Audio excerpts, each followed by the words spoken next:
छात्र छात्राओं, देवियों सज्जनों, ख्रिस्त में मेरे प्रिय भाइयों एवं बहनों, यह धर्म शिक्षा का चौथा सेशन है। आज हम एंजेलस या देवदूत प्रार्थना पर प्रकाश डालेंगे और उसका अर्थ समझाएंगे। एंजेलस का अर्थ है देवदूत या ईश्वर का दूत। इस प्रार्थना में देवदूत का संदेश तथा माता मरियम का प्रत्युत्तर है। इस प्रार्थना में माता मरियम यीशु की माता को महादूत गब्रिएल द्वारा प्रदत्त शुभ संदेश और माता मरियम का प्रत्युत्तर निहित है। यह प्रार्थना माता मरियम द्वारा प्रभु यीशु के शरीर धारण का स्मरण दिलाती है, जिसे कैथोलिक विश्वासीगण प्रेम एवं भक्ति से बोलते हैं। यह कैथोलिक कलीसिया की परंपरागत प्रार्थना है, जिसका प्रारंभ 11वीं शताब्दी से हुआ।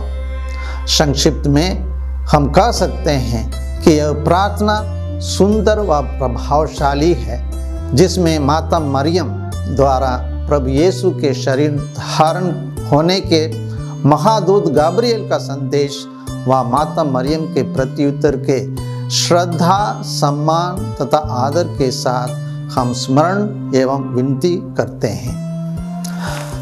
इस प्रार्थना का उद्गम एवं विकास।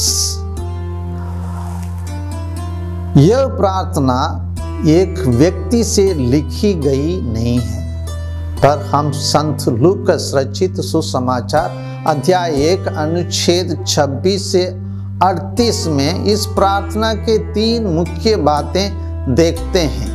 पहला, देवदूत का संदेश। दूसरा, माता मरियम का विश्वास एवं समर्पण। तीसरा, माता मरियम का गर्भ धारण और प्रभु यीशु का शरीर धारण। यह ईश शास्त्रीय संदेश प्रणाम मरिया प्रार्थना में निहित है। कैथोलिक कलीसिया में आजकल प्रचलित देवदूत प्रार्थना संत पापा पौलुस 6वें के मरियाई प्रेरितिक उपदेश यानी मरियालिस कुल्तुस में सिफारिश की गई। यह प्रार्थना शताब्दियों से प्रगतिशील विकास एवं समृद्धि का परिणाम है। निश्चित रूप से इसे संत पापा बेनेडिक्ट 14वें ने 1724 में अनुमोदित किया। इस प्रार्थना का विकास चरण इस प्रकार है। कलीसिया के अधिकांश इतिहासकार मानते हैं कि इस प्रार्थना की उत्पत्ति 11वीं शताब्दी से हुई। इस प्रार्थना को सुबह की जाती थी। यह प्रार्थना मठवासियों की प्रभात वंदना से मेल खाती थी। फ्रांसिस्कन समाज के इटली देश के असीसी और मिलान नगरों के मठवासियों ने 1269 के आसपास में निर्णय किया कि दिन के अंतिम घंटी के समय रात्रि वंदना के दौरान 3 बार प्रणाम मरिया की जाए। तत्पश्चात क्रिस्तीय धर्म गुरुओं ने अपने विश्वासियों को प्रोत्साहित किया कि वे दिन के अंत में घंटी बजते वक्त 3 बार प्रणाम मरिया प्रार्थना से दिन का समापन करें। प्रणाम मरिया प्रार्थना और घंटी ख्रिस्त भक्तों को प्रभु यीशु के शरीर धारण का स्मरण दिलाता था और उन्होंने विश्वास किया कि इसी समय माता मरियम को देवदूत का संदेश प्राप्त हुआ। अतः दिन के अंत में गांवों, पल्लियों और मठों में लोक धर्मियों को याद दिलाने तथा प्रणाम मरिया बोलने खातिर घंटी बजाई जाती थी। 1456 में संत पापा कलिस्तुस तृतीय ने हर दिन दोपहर में घंटी बजाकर 3 बार प्रणाम मरिया प्रार्थना बोलने के लिए आदेश दिया। इस दोपहर की प्रार्थना क्रूस युद्ध की सफलता के लिए की गई। फ्रांस के राजा लुईस 11वें ने इस दोपहर की प्रार्थना को शांति का एंजलुस या शांति की देवदूत प्रार्थना के रूप में पेश किया। इस प्रकार देवदूत प्रार्थना दिन में 3 बार बोली जाती थी। कलीसिया की प्राचीन प्रथा के अनुसार सुबह प्रभु यीशु का पुनरुत्थान, दोपहर प्रार्थना प्रभु यीशु का दुख भोग और संध्या प्रार्थना महादूत गब्रिएल का संदेश को स्मरण दिलाता है। 1600 शताब्दी में ये विभिन्न भक्ति प्रार्थनाओं को एक एक आकार में लाया गया, जिसे आजकल हम एंजलुस या देवदूत प्रार्थना कहते हैं। यह प्रार्थना स्पष्ट तथा बाइबलीय प्रार्थना है। यह दिन के अलग अलग समय या भाग को पवित्र करती है।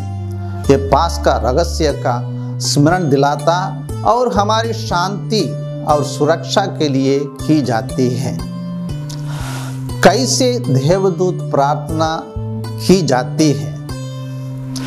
साधारणतः यह प्रार्थना खड़े होकर की जाती है और शब्द देग बना बोलते वक्त प्राय विश्वासी गण सिर झुकाते या घुटने टेकते हैं। यह व्यक्तिगत या सामुदायिक रूप से की जाती है। सामुदायिक रूप से वाक्य बोलते वक्त अगुआ अनुवाक्य बोलता है और प्रत्युत्तर सब एक साथ मिलकर बोलते हैं। प्रणाम मरिया प्रार्थना भी अगुआ पहला भाग बोलता है और अन्य सब मिलकर दूसरा भाग बोलते हैं। समापन प्रार्थना सब मिलकर एक साथ बोलते हैं। कैथोलिक परंपरा के अनुसार एंजलुस के हर अनुवाक्य, प्रत्युत्तर व प्रणाम मरिया के लिए 3 बार घंटी बजाई जाती है। तत्पश्चात समापन प्रार्थना के लिए 9 बार घंटी बजाई जाती है। कुल मिलाकर 18 बार घंटी बजाई जाती है। यह अच्छी आदत है कि जब एंजलुस की घंटी बजती है तब हम जहां कहीं भी रहे अपने कामकाज से विश्राम करके खड़े होकर इसे श्रद्धा पूर्वक बोलें। देवदूत प्रार्थना का महत्व। यह महादूत गब्रिएल का संदेश, माता मरियम का विश्वास एवं समर्पण, प्रभु यीशु ख्रिस्त का शरीर धारण, दुख भोग तथा पुनरुत्थान का स्मरण दिलाता है और उस पर मनन चिंतन करने के लिए आमंत्रण देता है। इस प्रार्थना का फल या परिणाम। इस प्रार्थना से ईश्वर के एकलौते परम प्रिय पुत्र प्रभु यीशु मसीह के शरीर धारण को हम स्वीकारते हैं, जो कैथोलिक धर्म का दृढ़ विश्वास है। इससे हम अपने दिन को पवित्र करते हैं। यह छोटी सी प्रार्थना है, फिर भी यह मानव इतिहास में सर्वश्रेष्ठ घटना है जो संसार में हमेशा के लिए बदलाव लाया। यह प्रार्थना धन्य कुंवारी मरियम का आज्ञा पालन और समर्पण का प्रकट करती है तथा ईश्वर की योजना के अनुसार सहयोग देने का संकल्प अभिव्यक्त करती, जिसे हम अनुकरण कर सकते हैं। यह हमें याद दिलाती है कि ईश्वर अपने एकलौते परम प्रिय पुत्र को इस संसार में भेजकर अपना अगाध प्रेम दर्शाते हैं और उस पुत्र के दुख भोग एवं क्रूस मरण द्वारा उसके पुनरुत्थान की महिमा तक हमें पहुंचा सकें। यह दुनिया प्रलोभन देती है कि भौतिक चीजों तथा सफलताओं से हम स्पष्ट जीवन बिता सकते हैं। इस माहौल में यह प्रार्थना हमें एहसास कराती है कि हम ईश्वर को तथा उनके मुक्तिदायी एवं जीवन परिवर्तन के शरीर धारण के लिए दे। ईश्वर की स्तुति हो, प्रभु यीशु की स्तुति हो, माता मरियम की जय हो।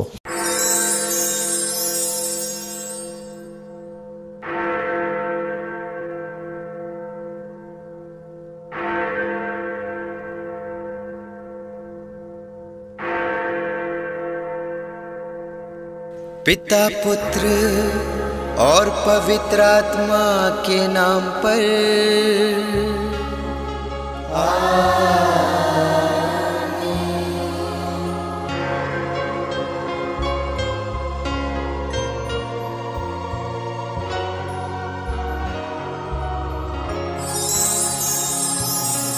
प्रभु के दूत ने मरिया को संदेश दिया और वह पवित्र आत्मा से गर्भवती हुई।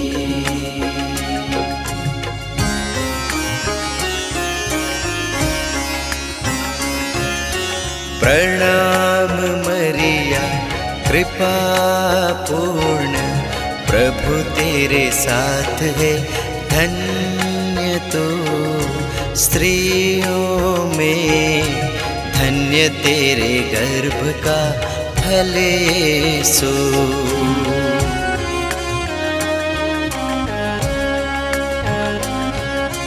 हे संत मरिया परमेश्वर की माँ, प्रार्थना कर पापियों के लिए, अब और हमारे मरने के समय आमीन।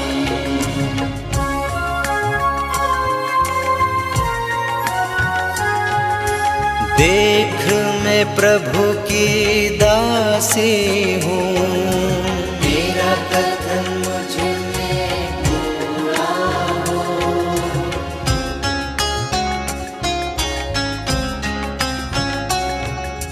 प्रणाम मरिया कृपा पूर्ण, प्रभु तेरे साथ है, धन्य तो स्त्रियों में, धन्य तेरे गर्भ का फल यीशु।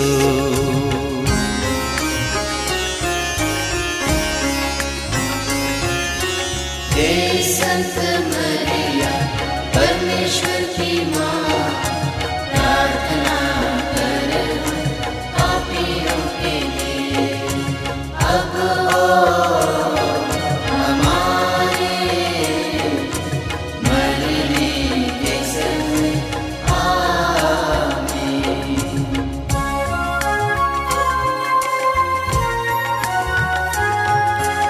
और शब्द देह बना और हमारे बीच में रहा।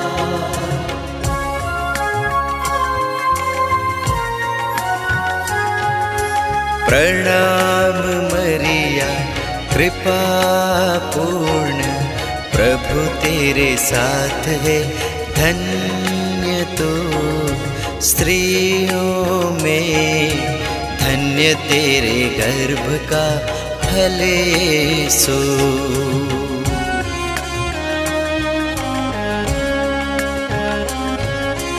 हे संत मरिया परमेश्वर की माँ, प्रार्थना कर पापियों के लिए, अब और हमारे मरने के समय आमीन। हे ईश्वर की पवित्र माँ, हमारे लिए प्रार्थना कर, जिससे हम क्रिस्त की प्रतिज्ञाओं के योग्य बन जाएं। हम प्रार्थना करें। हे प्रभु, हमने स्वर्गदूत के संदेश द्वारा तेरे पुत्र ख्रिस्त का देह धारण जान लिया, हमारी प्रार्थना सुन ले, अपनी कृपा हमारी आत्माओं को प्रदान कर, कि हम उसी ख्रिस्त के दुख और क्रूस के द्वारा पुनरुत्थान की महिमा तक पहुँच सके। उसी हमारे प्रभु यीशु ख्रिस्त के द्वारा।